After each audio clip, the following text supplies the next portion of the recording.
So people are already mad. People love getting mad when I write stuff like this in the title, but it's just how I feel. Then my whole positivity thing comes and bites me in the tuchus because people are like, well, that doesn't sound very positive. You can still be critical and be positive, my friend. It's like that old phrase, don't mistake my niceness for weakness. I'm just saying when we are going to talk about things that maybe we don't like, we just remember that we're dealing with human beings and we say it with a smile on my face. But people have asked me to cover more AEW stuff, which was always the plan, but we already kind of just started doing wrestling again on this channel. So I watched Dynamite. I thought it was some brilliant parts of it. The whole John Moxley stuff I find very, very intriguing, even though the Darby Allin, Bryan Danielson, Nigel McGuinness stuff is a little bit wishy-washy. We can talk about that towards the end of the video, because the big conversation that I saw came in the form of the tag team division, because we had the tag team gauntlet, casino, let's have fun, flippy-dippy-doo-dah.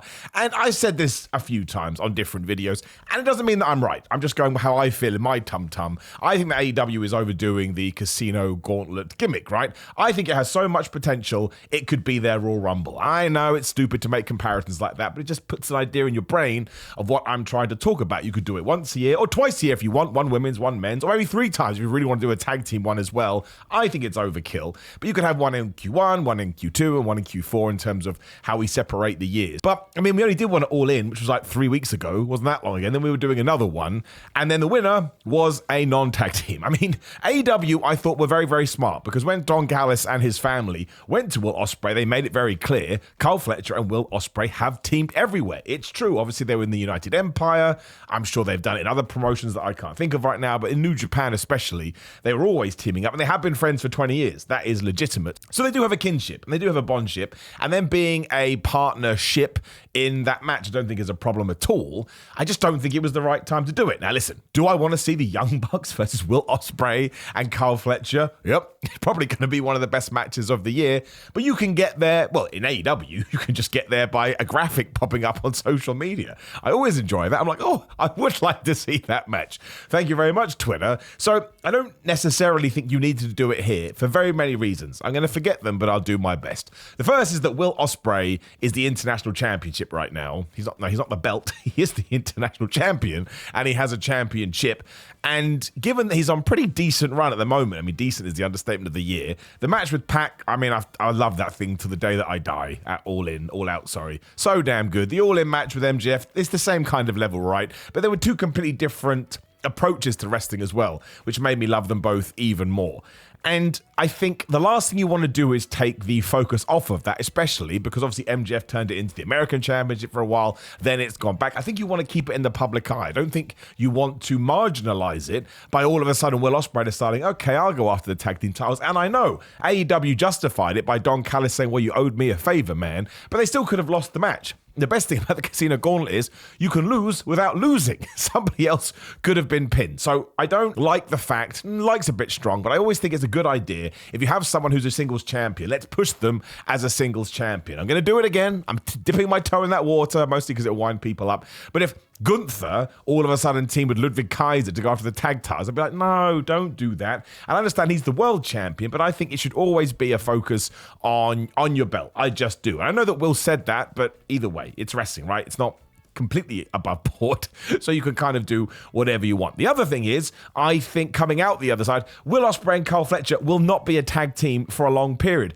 Even if they're a tag team for 6 months, eventually they will go off and do their own thing, because Will Ospreay as a singles wrestler is where the money is, where the draw is, where the dream matches are, and we're clearly building to the Ricochet match. I don't even think they'll beat the Young Bucks. So coming out of Grand Slam, they may already be done. Maybe it ties into something with Don Callis, so we go back to a Takeshita match or something. And I do get it, right? The business end of wrestling right now for AEW is to sell pay-per-views, which they're very good at. If you go through the numbers, they rarely do miss. So in terms of a short-term goal, absolutely, can't argue it. Tony Khan knows way better than me. He's making a bunch of money, about to make a lot more. And as Andrew Zarian said, some people are going to eat crow. Tweet cracked me up. I love that, man. But I'm looking at it from a nerd that has to watch every single week. So that was the first part of it.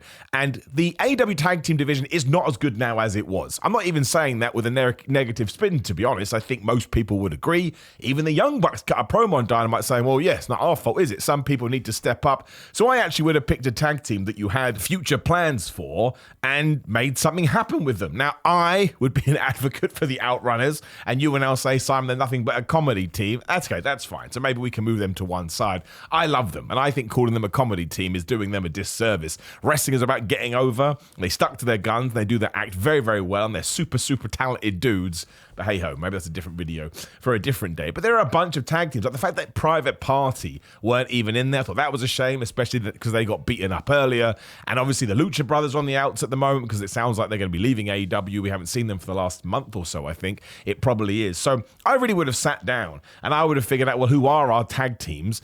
And, you know, I would have almost inserted them into that ilk. I mean, you could have had Claudio and Pac as a tag team, and then we are kind of entering hypocritical territory because obviously they're part of the Trios Championships at the moment. Maybe they have to do something with Bryan Danielson. I don't know. But this is the issue, right? I think one of the reasons maybe why we did go with Will Ospreay and Kyle Fletcher is Private Party didn't get in it. Top Flight were in it, but, you know, if they were going to win, they probably needed a little bit heating up first. The Righteous I haven't seen on Dynamite in ages. So it's a bit like, well, you can't really be you because I don't think there will be the same amount of allure. Again, we're trying to sell pay-per-views here. Sort of the same with the Kingdom. They're kind of persona non grata at the moment. And FTR and the Grizzled Young Veterans, who absolutely would be in that mix, they took each other out because they're going to have a match on Collision. And I guess you could argue we've done FTR and the Young Bucks a lot, and so we can hold that off until whenever. I mean, my gut kind of tells me maybe the Grizzled Young Veterans should have won, but I don't know if they've even signed with All Elite properly because we haven't had a graphic. But again, this speaks to my point exactly. We need to reshuffle the tag team division, and we need to start re-establishing people. Like the Acclaim were in there, but I didn't see anyone going, oh my gosh, the Acclaim should definitely win. And a couple of years ago, they were one of the most over acts in AEW. Their merch sales were through the roof. Maybe we need to turn them heel. Maybe we need to shuffle them around a little bit. I mean, there's the Dark Order we could do something with. So, yeah, I don't think that was, I don't think it was the right thing to do, because again, we may look back in a month and go, wow, it was the greatest month of television ever. But when you have Will Ospreay as the international champion, I just think we need to get into those matches, because that's what we brought him in for. And again, he's coming off such a good run. The MJF feud good, Pac feud good. And that was only 2 weeks. I wouldn't have necessarily minded if you had gone straight to the Ricochet stuff. I know people roll their eyes at that and actually prefer that AEW is putting some time in. But Ricochet is established, and that feud is already established given the world that AEW operates in. They've talked about it, their history and the matches they had together. So sometimes I think you need to strike when the iron is hot, and, you know, what Ricochet has done so far, it's been good, but it hasn't been sort of super duper fire. It's hard for me to say he should have won the Casino Gauntlet All In, because Christian winning it made my life.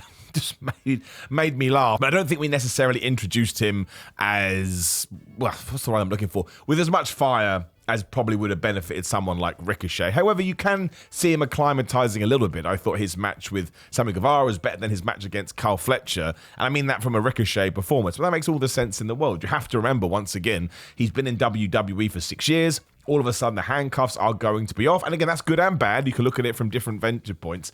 But he probably has to relearn. What can I do? What can't I do? And he was doing a load of nut stuff that I haven't seen Ricochet do for a while. But, you know, if that was happening at Grand Slam, I think I would have done it at Grand Slam. I just do. That's what I think. And what do I know? I don't run a wrestling company. So this is probably evidence that I shouldn't be allowed to. But I think, given that it is in New York and you got Arthur Ashe holds about 20,000 people, I think I would have gone full in with Ricochet and Will Ospreay and just told people and run video packages saying, look what they did back in 2016. They changed the game. They caused all this controversy. And now they've become pillars of their field. And now we have them in under the same roof. And we can do this dream match. I mean, we'll probably do it come, what the hell, Full Gear or maybe even Revolution. I don't know. But I would have just pulled the trigger and flown in there. And that would have then freed up somebody else. I mean, maybe Kyle Fletcher and Takeshita could have been a tag team. I mean, that would have made sense. They're in the Don Callis family. Although at the same time, if we do Takeshita versus Okada, well, I don't think Takeshita's going to beat Okada. So I don't think you need to do that either. Either way, that was really how I did feel about this.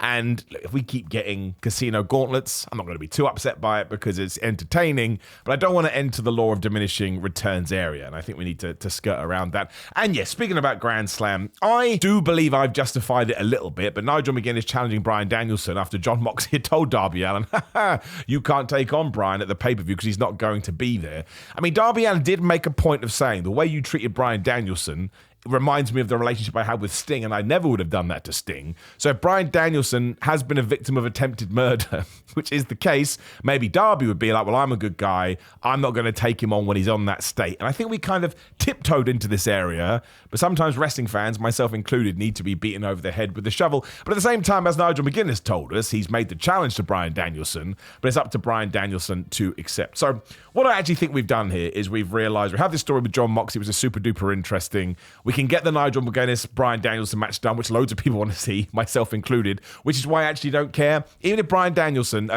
McGuinness had come out and looked into the camera and gone, wrestling's fake, I want a match with Bryan Danielson, I'd have gone tremendous. All right, here we go. Even though that's like WCW levels of being absolutely idiotic. But I just think it was too convoluted for what they were trying to do. And sometimes the simple path is the correct path. So maybe there is something else that we could have pulled out here. Maybe Nigel McGuinness could have just challenged Bryan Danielson, without all the other stuff. And Darby Allin could have just fallen out with John Moxley and been like, okay, look, I've got my shot, but I need to deal with you first, John. Not everything has to be completely crazy or weird or, distracting or anything like that. But the John Moxley stuff is very good. We had the Pac promo as well. Cracked me up because he was all like, oh, diplomacy has failed. So their solution is murder. That's what they've decided to do. And of course, Wheeler Yuta was at home with Bryan Danielson, so it sounds like he hasn't been corrupted yet, although I'm sure he could be corrupted in the future. And to be honest, if I'm going to make a crazy prediction, I think John Moxley is going to be the guy to retire Bryan Danielson. Go out there, read all the words that those two have shared. I think that they are super good friends. I think Bryan Danielson would be into that. I think Bryan Danielson is going to want to give the championship to someone who's going to be able to not change AEW, but we do need a shift somewhere. And whatever John Moxley is doing is that. I mean, again, we haven't been told directly, specifically, what it is they're intending to do. They're very much talking in riddles. There are a bunch of question marks, and Pac has done that, and Moxley has done that. We haven't heard from Claudio, and Marina Shafir so far has been deadly quiet. But we could add more people to this. If Moxley does win the championship, how does he change the company? Is he going to have power? How does it tie into the Young Bucks, who also have power? So there is an intriguing level to this. But anybody saying, I don't understand the Darby Allin thing, I agree with you. So maybe that's a little something that was a bit wishy-washy. And the final part of the trifecta of maybe not hitting the home run that we had hoped was the Chris Jericho coin car segment. I'll just be honest with you, right?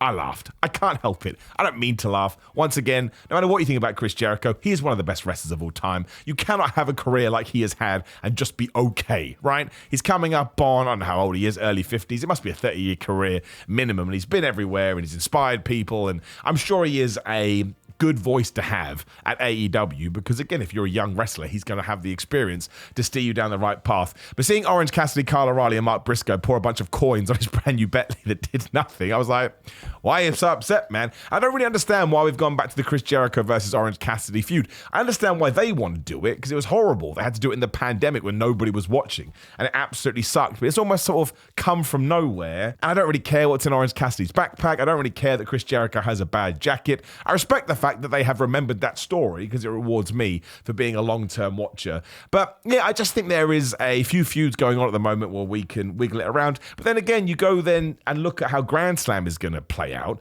Bryan Danielson versus Darby Allin will be a brilliant match. Like, we've seen it before. It absolutely rules. Nigel McGuinness versus Bryan Danielson is a dream match. Maybe not if you are a brand new wrestling fan, but if you are a wrestling fan of sort of any amount of time, you know how crazy it is that this is even happening, which is another reason we should be so happy that AEW does exist, because it brings this kind of stuff into the forefront. Then you got that tag match, which will be brilliant, and then if you also do have Chris Jericho versus Orange Cassidy, it's not the worst, right? It's not the worst match to do there, and it's probably going to sell a lot of pay-per-views, and maybe we're doing Mariah May versus Mina Chirakawa. Maybe that was kind of teased, but they were the friends the last time we saw them. Does Toni Storm come back in that match? We need to figure out what's going on with Mercedes Moné. We need to figure out what's going to go on with Mercedes Moné. Didn't hear from her on Dynamite, which again was also a bit weird. I don't think her name got mentioned once, but there was a lot of commentary on this show. A lot of things being thrown at your face, so I'm not 100% sure that is correct. But, it's one of those things where when we get to the big event itself, it will be great. But the way we're getting there at the moment was just a bit like, huh? And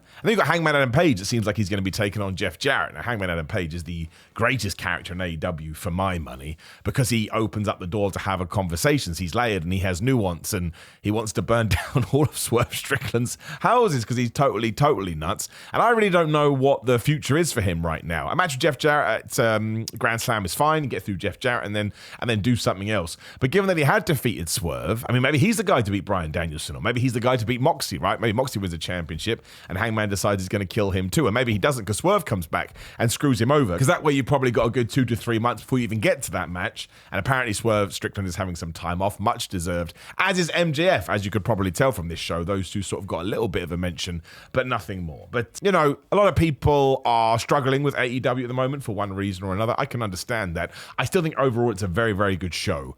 And obviously there's a lot of faux criticism out there. There's no stories. They do this, they do that. There's too many stories, if we're completely honest. That episode last night of Dynamite had so many bits, ups and downs, which you can click on the screen right now to watch, was like 28 minutes long.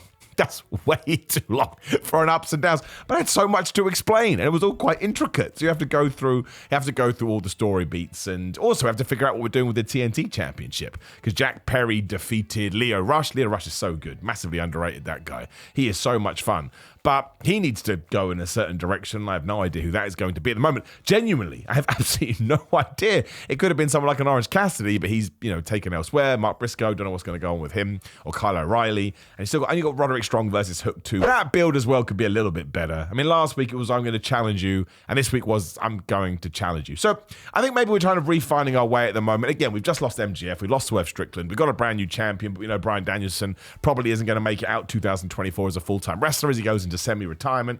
And maybe that's what this Jon Moxley thing is. It's going to be the catalyst to hit a big reset. And I don't have a problem with that. Don't have a problem with that at all. As long as I'm interested and as long as I'm intrigued, which is what happened during all of this stuff, then I want to watch week to week. So I did think it was fun. But yeah, I would massively love to know what you thought about the Will Ospreay, Carl Fletcher stuff. I mean, it's good that Carl Fletcher gets to be in this tandem because he finally got a win. He actually had a pinfall, and we never do that with that guy. And you don't want to beat him too much. I hate saying it, but he said it in an interview, so he must understand. You don't want to Dolph Ziggler him, right? Nick Nemeth. That guy was dragged through the mire where there was no need. And eventually it'll be Carl Fletcher's time, and we don't want to miss that because we've kind of boxed him up in a nice, neat little package. So let me know in the comments what you think. Like the video, share the video, and subscribe. Click the video on the screen, which is me telling you why you can't be a fan of Julia in NXT. Of course you can. That's what the video is all about. Otherwise, it is GorillaMind.com/Simon. Use code Simon, get 10% off. These are my favorite supplements, and you can support me as well, which is always nice. Patreon.com/Simon316. A Go-Go Fitness is the code Simon20. Get 20% off. You can try out his thing. I think there's a free trial as well, so if you don't like it, you can leave. Simon316 on social media, and then it is Simon J. Miller on TikTok, and Simon Miller at Pro Wrestling Tees. The brand new Wrestlers Commit Crime top is going to go live in the next few hours, so make sure you go and buy that. And again, if you are a patron, all the Q&As are up there too, so make sure you check them out. But otherwise, I appreciate you, my friends, and I'll see you soon.